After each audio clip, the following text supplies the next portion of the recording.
As members of the Majority Caucus of the Communications Committee, we recognize the minority's concerns. We, however, emphatically disagree with their position and their call for the removal of the minister responsible for communication. This is premised on the fact that the goal of protecting Ghanaian consumers must always be the driving force behind parliamentary activities. In their statement, Honorable Oreku sought to create the impression that there are serious irregularities with the arrangement the minister reached with MultiChoice. The majority wishes to place on record that these assertions are wholly unfounded and do not reflect the facts on the ground.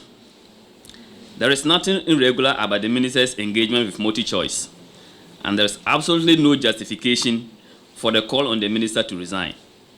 The minister has acted within his mandate and continues to provide the needed leadership to stabilize and guide the sector. The criticism of the deputy ranking member offers a chance to thoroughly examine the state and progress of Ghana's communication sector, especially given the legacy issues inherited from the previous NPP government led by Mrs. Esla Owusu-Ekufu, former Minister for Communication.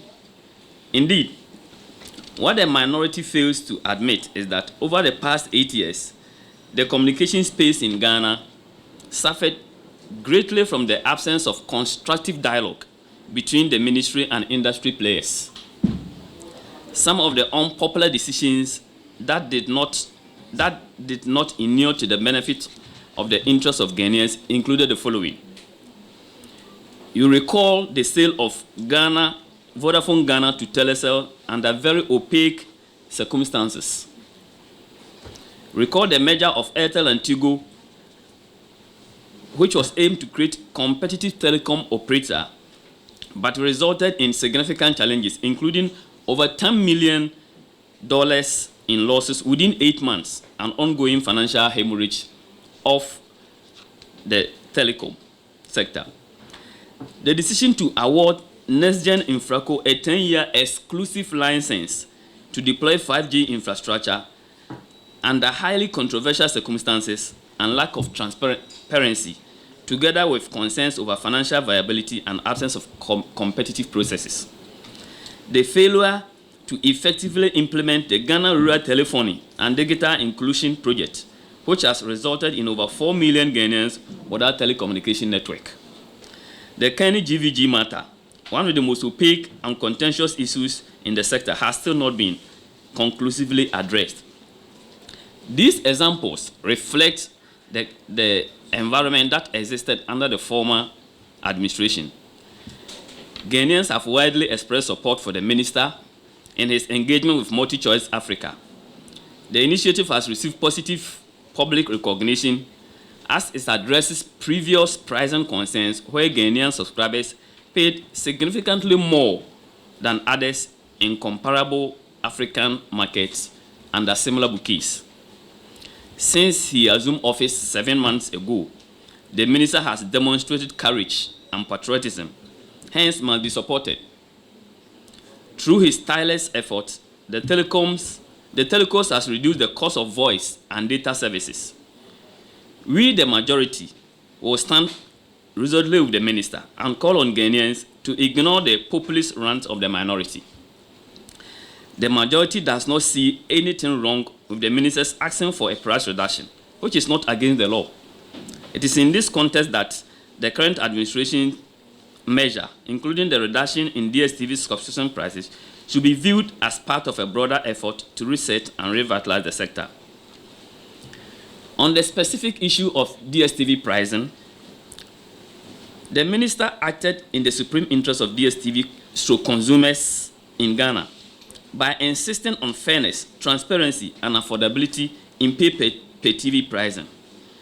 The recent value offering of between 33% and 50% by MultiChoice, following the work of the Joint Government Industry Committee, are testimony to the minister's resolve to defend ordinary Ghanaians against unfair pricing.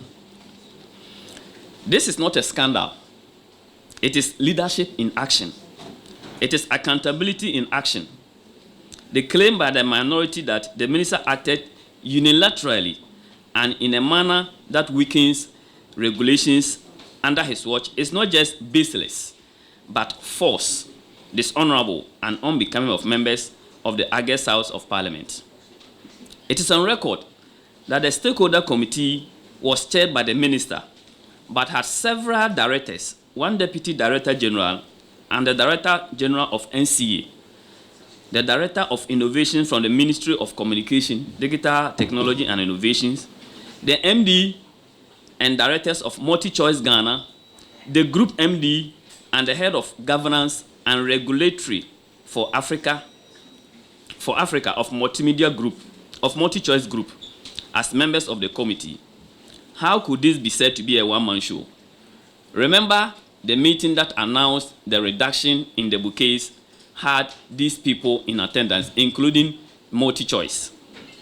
Secondly, the Honorable Sam George Nartey has led administration has delivered more tangible reforms and initiatives within 8 months, notably audit and recovery of broadcast frequencies in February 2025, reduction of data costs also in February 2025, established the first ever data pricing committee of NCA, MNOs, and consumer groups to tackle high data charges. Strategic partnership with MTN, EcoBank, British High Commission, among others. Institutional strengthening. He has directed Infraco to grant NITA full access to government IT infrastructure. He has commissioned a complete asset inventory of GIFEC infrastructure to optimize digital inclusion nationwide. He has commissioned a rigorous enforcement of critical national information infrastructure and data governance by the Cybersecurity Authority and the Data Protection Commission. He is bent on ending wasteful contracts. He has declined to renew the expensive Kenny GVG Common Monitoring Platform contract, saving the state millions. He has referred the shady acquisition of Airtel Tigo and the making arrangement to the Auditor General for advice. He is in the process of reviewing all the legal regimes of agencies under the ministry. 15 of them. He's added additional spectrum for better service deliveries to mobile network operators. He's also involved in digital skills revolution by launching the 1 million coders program in April 2025. He has completed a successful pilot phase in May 2025, validating the strategy for national rollout. The majority side of the committee is convinced that dialogue is the key. The chairman of the committee has instructed the secretariat of the committee to invite MultiChoice and the ministry together to dialogue on the way forward. The call on Honorable Sam George to resign is unfounded. For the records, a whole president put his presidency online to fight Galamsey. He failed, but he did not resign. A minister of state said he was not thinking right in procuring vaccines. He did not resign. The former minister for communication signed opaque deals. Kenny GVG, Smart Infraco, Ascent Ghana, and the rest. He never resigned.